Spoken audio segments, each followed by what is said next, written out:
Bien, muy buenas tardes, bienvenidos. Vamos a iniciar. Este día vamos a ver algunos ejemplos del estado de flujo de efectivo en el método directo, el flujo de efectivo método indirecto, y vamos a aprovechar también para que dentro del mismo esquema del método indirecto del estado de flujo, ver el estado de cambios en el patrimonio neto para amarrar en un solo ejercicio ambas cosas. Antes que nada vamos a repasar, siempre me gusta hacer una retroalimentación porque definitivamente la última clase pues vimos toda la teoría de ambos estados financieros y pues es siempre importante remarcar algunas cositas que se hablaron para que entremos en ritmo. El flujo de efectivo, pues vimos una definición, dijimos de que lo que teníamos que hacer era verificar cuáles eran los movimientos de efectivo que han habido en un periodo, pero no solamente eso, no solamente se trata de comparar cuánto efectivo había al principio y cuánto hay al final, sino qué pasó en medio, ¿no? ¿Cuáles fueron las causas o cuáles fueron las fuentes de donde provino el efectivo recibido y hacia dónde fue a parar el efectivo que ha salido de la empresa? Y por lo tanto dijimos de que este estado financiero más que nada es una herramienta de análisis importante, sobre todo cuando queremos medir el grado de liquidez que ha experimentado una entidad y de alguna manera también poder tomar algún tipo de medidas. Hablamos de otros nombres que recibe el estado financiero, como estado de cambios en la posición financiera, estado de origen y utilización de fondos, estado de flujo de fondos. Fíjense que en el área financiera, por ejemplo, en la parte de la concesión de créditos de los bancos, el flujo de efectivo es una herramienta indispensable, porque a través del flujo de efectivo de una empresa se puede medir qué tanta capacidad puede tener la empresa, al menos en el corto plazo, de poder empezar a pagarnos ese préstamo que le vamos a dar. Y puede servir de base para decidir si se concede o si no se concede el crédito, o puede ser que sí se decida conceder el crédito, pero bajo qué condiciones nosotros lo vamos a hacer. Entonces, hay dos cositas ahí importantes, las fuentes, que son los ingresos, ¿verdad? De dónde viene el dinero. Y voy un poco rápido porque esto es un repaso, ¿verdad? Y me voy a enfocar más en el ejercicio, pero sí necesitaba que recordáramos algunos conceptos importantes. Luego de las fuentes vienen los usos o utilizaciones, que es el dinero que sale, y que en todo caso debe clasificarse en qué tipo de objetivo o en qué tipo de uso se está dando el dinero. O sea, ¿para qué se está utilizando? Entonces ahí tenemos esquemáticamente, hay un efectivo inicial, un efectivo final, y o de manera intermedia pues tenemos las fuentes y los usos, las entradas y salidas de dinero durante todo el periodo, y analizar pues hacia dónde fue el dinero y de dónde provino el dinero. De ahí que las actividades en las cuales se clasifica son operativas, de inversión y de financiamiento. Las operativas, que son todas las que tienen que ver con el día a día de la empresa, tienen que ver con las operaciones normales de la empresa. Si es una fábrica, pues tiene que ver con todo lo que es la elaboración y posterior venta del producto. Y también todos los gastos que se tienen que hacer para poder fabricar el producto y para poder venderlo, y también parte de aquello que tiene que ver con el funcionamiento de la empresa. Y ahí pues tenemos un listado de ventas, perdón, de fuentes y de usos operativos que se pueden. Entonces, eso hay que tenerlo un poquito a la mano, cerca por ahí, hoy que veamos los ejercicios, para recordar si que el caso se nos olvide algún tipo de clasificación. Luego las actividades de inversión, que tienen que ver con la, ya sea la adquisición por un lado o la desapropiación por el otro, de activos no corrientes. Es decir, estamos hablando de compra de edificios, vehículos, permítanme.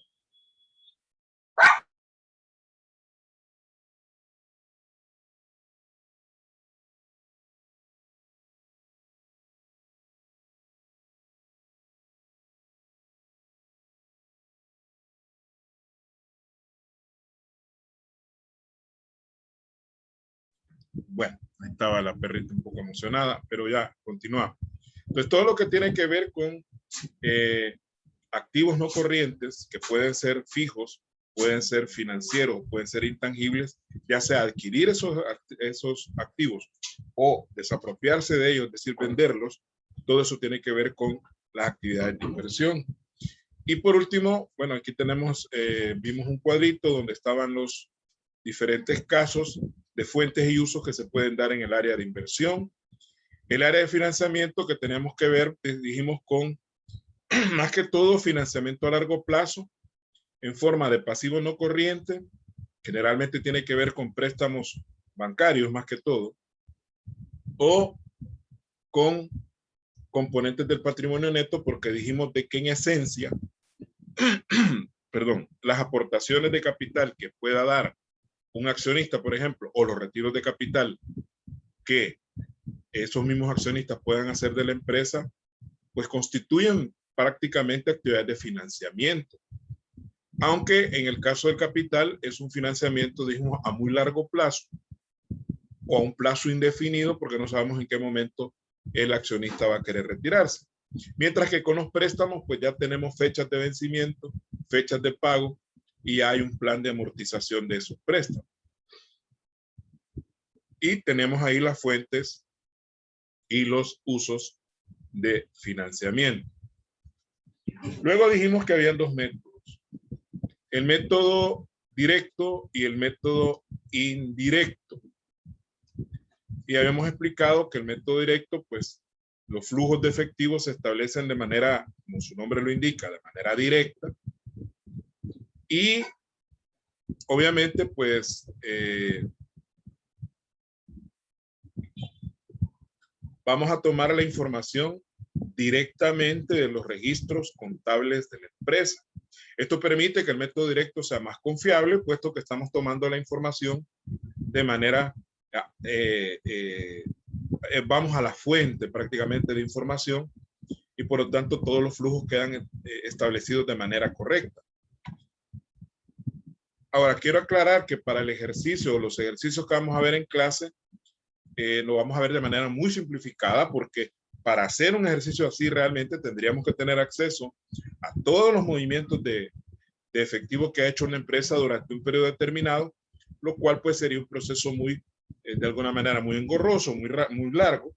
Entonces aquí hemos simplificado todas las transacciones, las hemos como resumido y de esa manera vamos a trabajar el método. Lo importante es que usted entienda cómo se establecen los flujos en este método y cómo se elabora el estado de financiero flujo de efectivo. Entonces, ¿quiénes pueden usar ese método? Dijimos que más que todo usuarios internos de la entidad, como los contadores, los administradores de la misma empresa, porque tienen acceso a todo eso. Y el método indirecto, que es un método alternativo, dijimos, ¿verdad? Porque es un método que se debe utilizar siempre y cuando no podamos usar el método directo por alguna causa justificada. Ojo con eso. Debemos justificar por qué razón no usamos el método directo, porque no tenemos tiempo, porque no tenemos acceso a la información completa y por lo tanto vamos a usar el método indirecto. Pero en esencia se recomienda usar el método directo antes que el indirecto. Y vimos las reglas de las variaciones en el método indirecto, que yo les dije que se las aprendieran de memoria. Los activos se aumentan son un uso y si disminuyen son una fuente, y el caso del pasivo y patrimonio neto, pues se aumentan son fuente y si disminuyen son uso. Esta regla nos va a servir mucho hoy con el ejemplo que tenemos. Y la ventaja de este método indirecto es que es mucho más práctico, o sea, es más rápido de hacer a nivel práctico, porque a nivel teórico va a resultar un poco más complicado. ¿Por qué? Porque a nivel práctico, pues tenemos que el método directo requiere más tiempo porque hay que analizar toda la información, mientras que el método indirecto es más rápido porque solamente se van a manejar variaciones. Se vuelve complicado el indirecto a nivel teórico porque eso de las reglas de aumentos y disminuciones que a veces nos confundimos. Y la desventaja pues es que la información se toma solamente el saldo inicial contra el saldo final y no se hace un análisis de lo que pasó de manera intermedia. Y vimos un ejemplo ahí de mobiliario, donde medimos una diferencia, una variación, y luego pues analizamos que habían prácticamente dos variaciones. Que a la hora de hacer la diferencia, pues se ve como que solamente hay una variación, pero en realidad en este caso son dos. Y dijimos que en algunos casos pueden ser más de dos movimientos. Pueden haber muchos movimientos, pero al final el método indirecto solo considera la diferencia final que hay entre ambos saldos, o sea, una variación neta y no la variación absoluta que se va dando durante el periodo. Bien. Vamos entonces a ver el ejemplo 1, que este se lo voy a enviar al WhatsApp cuando terminemos. Ya no se preocupe si no puede copiar, no es esa la idea. La idea en este momento es que usted se fije cómo lo vamos a hacer. Aquí tengo este ejemplo del método directo. Se llama Inversiones Santa Rita, así se llama la empresa. Y nos da un saldo de efectivo equivalentes al 1 de enero del 2021 que dice que es de 45,678.90. Esa es la cantidad de efectivo equivalentes que teníamos en esta empresa al inicio prácticamente del periodo. Luego nos da una serie de operaciones que se realizaron durante el periodo. Aquí tenemos un listado de operaciones, son 19.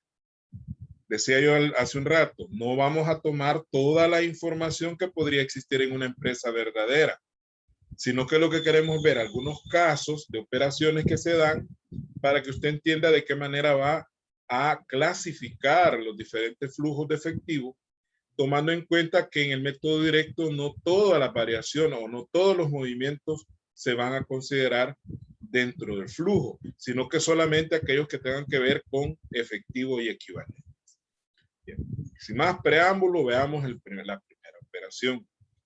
La primera operación dice que las ventas al crédito acumularon un valor de $456,780. Como son ventas al crédito, fíjese bien, no las consideraríamos dentro del flujo. No van a ir consideradas porque no tienen nada que ver con el flujo de efectivo. Porque si nosotros nos vamos a una operación contable que habría que hacer en este caso, pues cargaríamos una cuenta por cobrar y abonaríamos la cuenta de ventas. Claro, ahí aparecería el débito fiscal también, pero básicamente es cuentas por cobrar contra ventas. Entonces no habría en ese caso movimiento de efectivo y por lo tanto no la vamos a tomar en. Vamos a la número 2. Dice que se adquirió mobiliario de oficina por un monto de $110,980, pagando una prima equivalente al 25% y firmando letras de cambio por el resto. Fíjese bien, hay que tener cuidado. La compra del mobiliario es de $110,980, pero de eso únicamente hemos pagado así. Puede ser que con cheque, lo más seguro, que en todo caso es efectivo, técnicamente hablando, únicamente el 25%. Tengo que aclarar también que para efectos prácticos en este tipo de transacciones hemos obviado la parte del IVA. No, si no es del IVA no vamos a hablar ahí, porque para empezar no es relevante meter el IVA en este momento. Claro, en un caso ya real, sí, ¿verdad? Usted tendría que considerar los posibles pagos que se están haciendo del IVA. Pero en este caso hemos dejado la parte tributaria a un lado porque lo que queremos es concentrarnos en los criterios que usted va a utilizar para clasificar las diferentes transacciones. Quiere decir que en el caso de la operación número 2, solamente sería considerada dentro del flujo de efectivo ese 25% de la prima, porque el resto, como se firmaron letras de cambio, ese efectivo probablemente va a salir después, cuando ya se paguen esas letras, pero en este momento no. Entonces, vamos a considerar el 25% de 110.980, y me corrigen si está malo, que en este caso serían $27.745. Es decir, que del total de la compra solamente vamos a considerar el 25%. Correcto.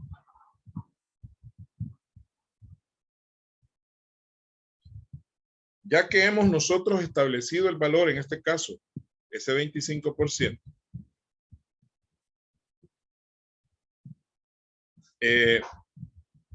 vamos ahora a la columna que sigue, que dice fuente o uso. Después de haber determinado el valor, nosotros debemos establecer si es una fuente o si es un uso. ¿Qué estamos haciendo? Estamos comprando mobiliario. Entonces estamos usando dinero, estamos sacando ese dinero. Esos $27.745 es un dinero que ha salido de la empresa y por lo tanto constituye un uso, ¿verdad? Constituye un uso. Ahí está en rosadito para distinguirlo de las fuentes. Es un uso. Ahora, ¿pero qué tipo de uso es? Nosotros vimos en la teoría que acabamos de repasar que todo lo que tiene que ver con la compra o con la desapropiación de activos no corrientes, en este caso mobiliario, entonces es de inversión, ¿verdad? Nosotros sabemos que eso tiene que ver con una actividad de inversión. Entonces ahí le ponemos la letra I en la columna 3. Entonces tenemos en este caso un uso de inversión. Correcto.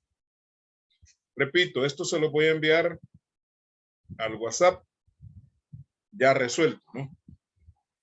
Ya resuelto. Ahorita centrémonos en la explicación. Dice ahí el punto número 3. Efectuamos abonos a diversos préstamos bancarios por $25.760.34. Abonar significa que hemos pagado, en este caso, hemos abonado al capital de las deudas que tenemos con los préstamos bancarios. Por lo tanto, la cantidad total, los $25.760.34, es el valor que se considera porque es parte de dinero que ha salido de la empresa. Entonces, tomamos el valor total. Ahora, ¿es una fuente o es un uso?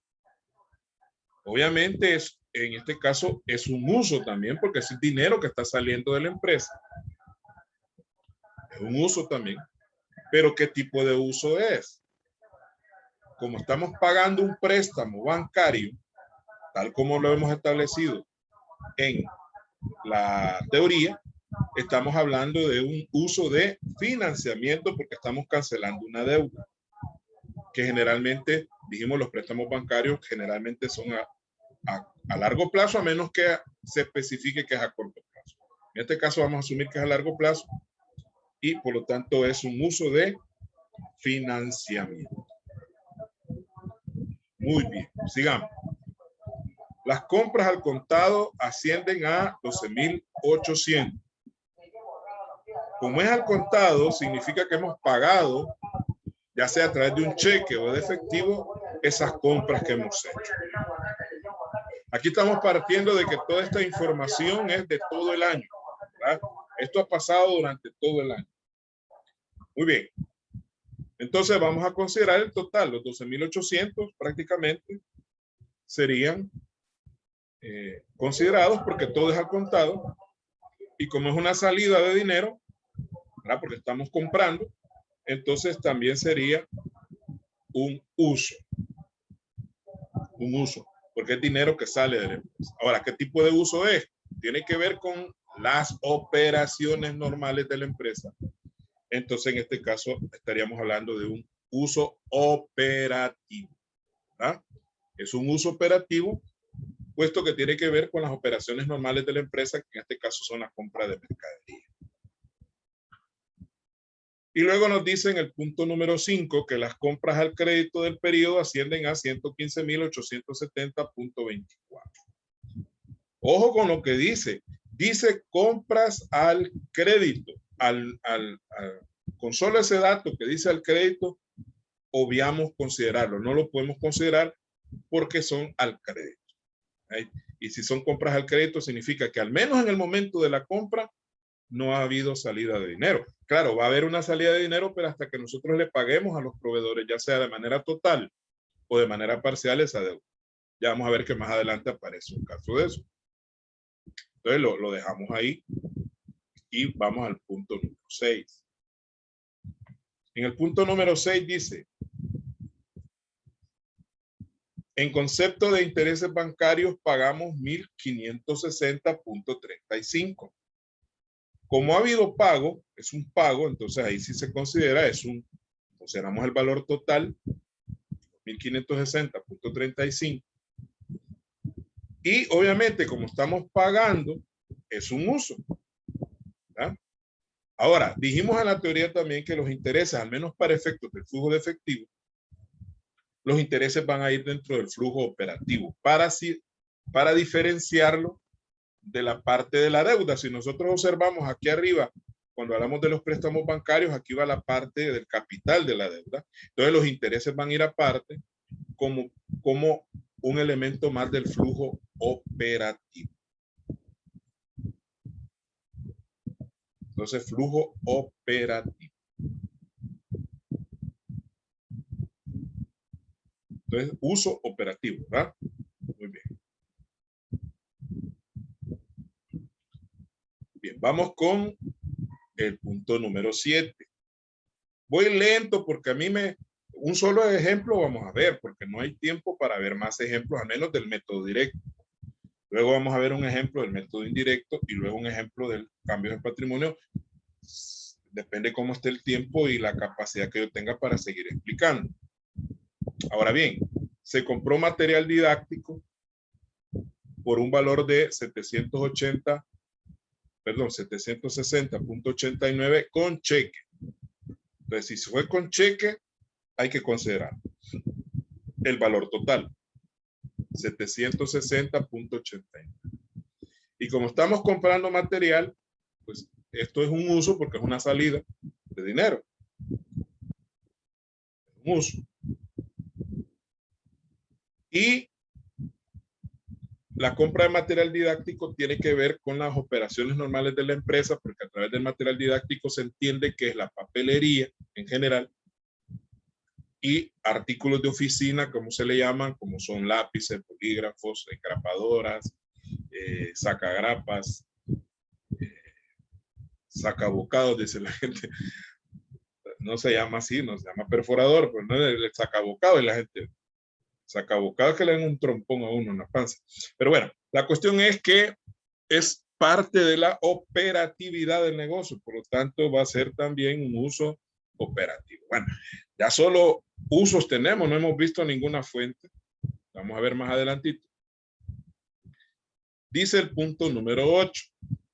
Devolvimos mercadería adquirida al crédito por $3,000. Fíjese bien, como la mercadería se había adquirido al crédito, entonces no hubo salida de efectivo cuando se compró esa mercadería, ni tampoco va a haber ingreso de efectivo al momento de devolverla. Entonces no la vamos a considerar.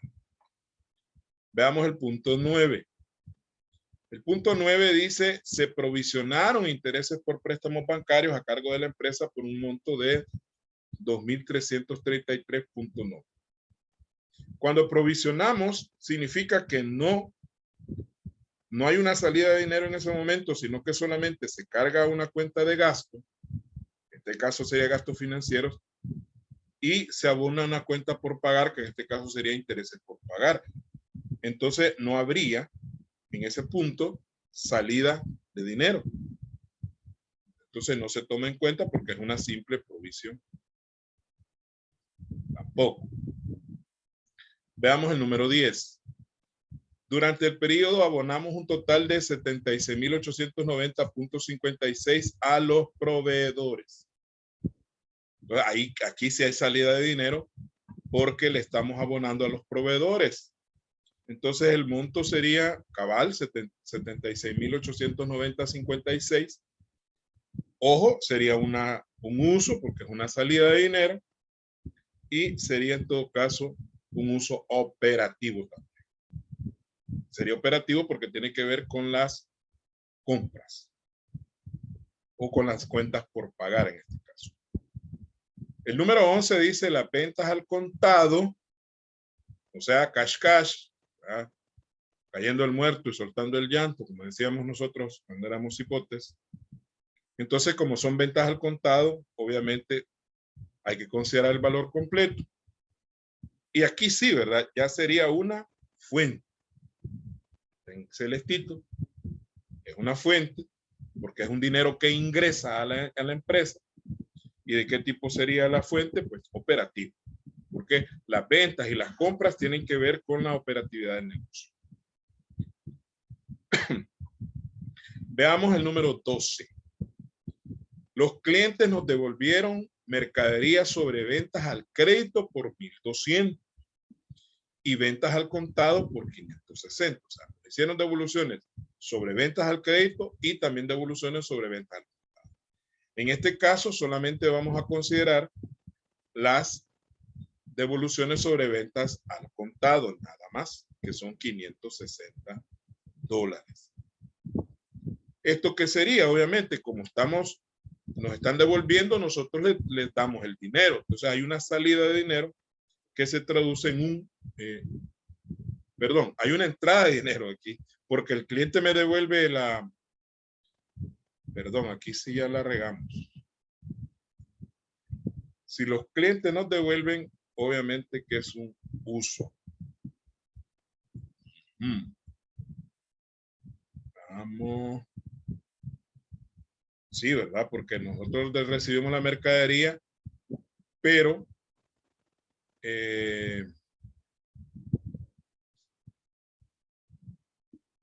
sí, aquí hay un error. Pero bueno, para no, vamos a cambiarle el planteamiento al ejercicio acá de una vez.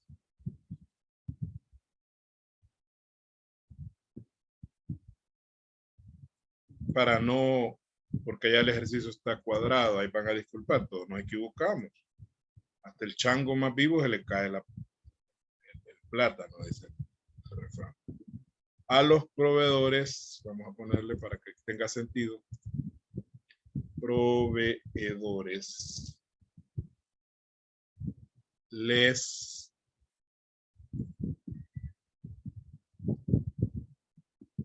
devolvimos. Sí, sobre compras.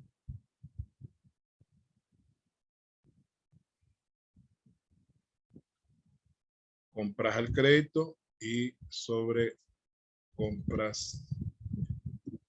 Ya en la que les voy a mandar, pues va a ir correcto.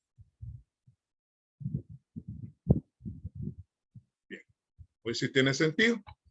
A los proveedores les devolvimos mercadería sobre compras al crédito por 1.200 y compras al contado por 560. Si nosotros le devolvimos al proveedor, el proveedor nos devolvió el dinero. Hoy sí tiene sentido. Hay una situación, jóvenes. Usted no tenga miedo de equivocarse. Eso es normal. Y eso no lo hace mejor o peor, ¿verdad? Lo que sí lo hace a uno peor es tratar de no aceptar un error. Entre más se tarda usted en aceptar un error, peor queda. La imagen suya queda peor. Todos nos equivocamos. Entonces, para que tenga sentido el ejercicio, hemos hecho esa modificación ahí en el planteamiento para que tenga sentido. No es una fuente operativa porque es una devolución sobre compras. Bien, sigamos. El pago de salarios administrativos del periodo fue de 15.670.99. Si hay un pago de salarios, entonces eso es un uso por la cantidad total.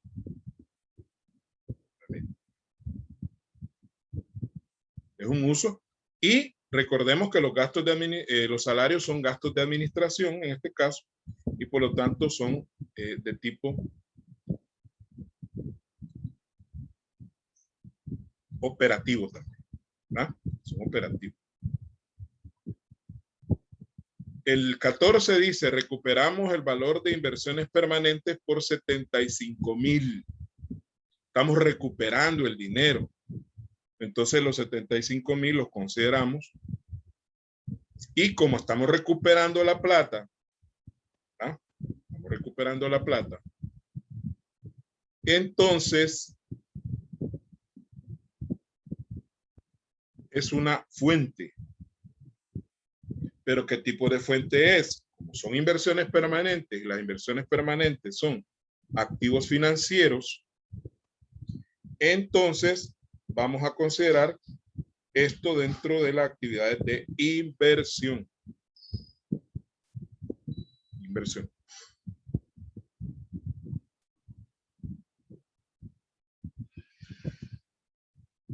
Tareas de inversión. Una fuente de inversión.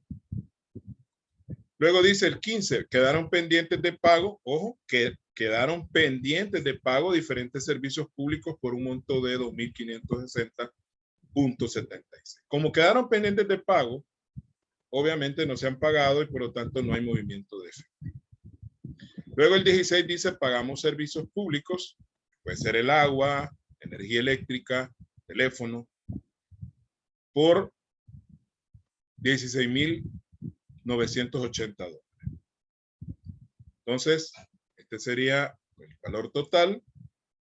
Es un uso porque es una salida de plata y en todo caso es un uso de tipo operativo, ¿verdad? Porque es todo lo que es pago de servicios, son gastos operativos y eso va a ir al flujo operativo.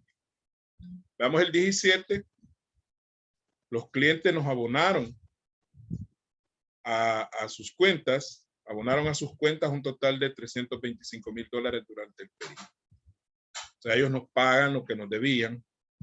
Eso es, tomamos los 325,000, eso sería una fuente porque estamos recibiendo la plata. ¿Y de qué tipo? Igual operativo, ¿no? Porque estamos recibiendo dinero de transacciones de venta de mercadería, lo cual es operativo. Correcto. Y luego dice que le pagamos a los vendedores 25,670.99.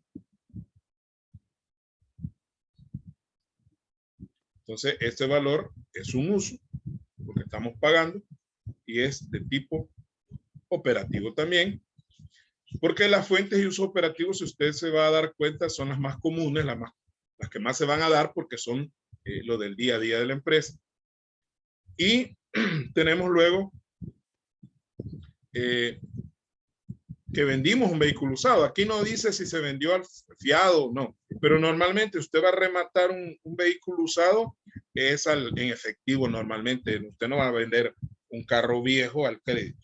Es de recuperar la plata lo más pronto posible. Entonces, y de hecho, cuando en un ejercicio yo no le ponga si se hizo en efectivo o al crédito, usted asuma que la operación se hizo en efectivo. Esa va a ser la regla que usted va a usar. Cuando no diga cómo, usted va a asumir que se dio en efectivo. Entonces, esa es una fuente porque estamos recuperando la plata y es, en este caso, de inversión porque el vehículo constituye un activo fijo. Ahí tenemos ya la clasificación de todas las fuentes y usos en este ejercicio, salvo ese error que tuvimos que nos va a generar también tener que corregir en el otro cuadro.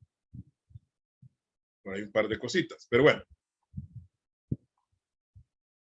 Vamos, entonces, ya que hemos hecho esta clasificación, que no necesariamente usted la va a copiar ahorita, yo se la voy a enviar, vamos al flujo. Esto sí quiero que lo vaya elaborando usted a la par mía.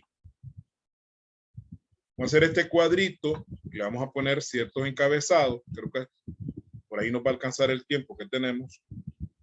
Ponemos primero el nombre de la empresa. La empresa se llama Inversiones Santa Rita S.A. Luego le ponemos el nombre del estado financiero y el periodo que cubre. Estado de flujo de efectivos del 1 de enero al 31 de diciembre de 2021. Y recuerde la moneda, ¿no? La moneda también va expresado en dólares de Estados Unidos. Entonces voy a dejar la imagen para que usted copie el encabezado y haga el cuadro, así su cuaderno, ¿verdad? Con el espacio para el texto y las dos columnas para números. Lo dejo ahí, vamos a ponernos en silencio y usted termina de copiar esto en su cuadro. Esto sí necesito que lo vaya a copiar. Y al terminar el tiempo, pues nos reconectamos.